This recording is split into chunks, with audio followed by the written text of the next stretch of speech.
Ouça lá ao senhor vinho, vai responder, mas com franqueza, porque é que tira toda a firmeza a quem encontra no seu caminho. Há por beber um copinho a mais, até pessoas bacanas, amigo vinho em desalinho. Vossa mercê faz andar de gatas, é mau procedimento e há intenção naquilo que faz. Entra-se em desequilíbrio e não há equilíbrio que seja capaz.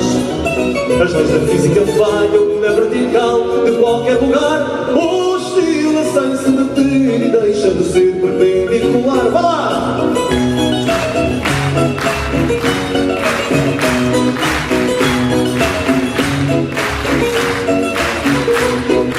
Eu já estou do vinho, foi a solta ao bailar ao vento, ferreio de som do firmamento que trouxe ao doce carinho.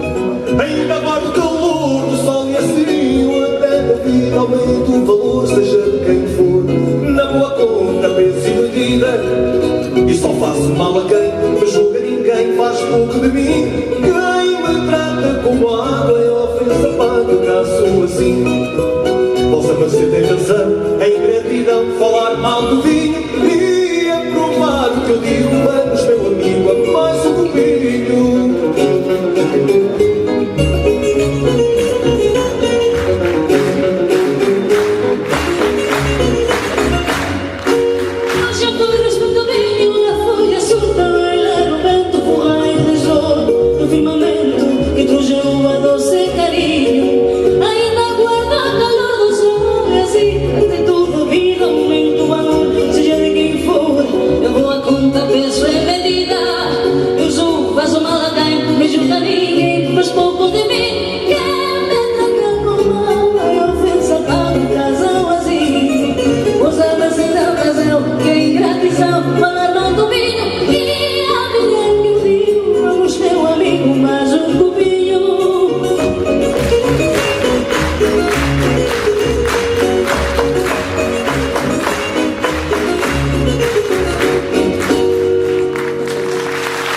Soares, por favor.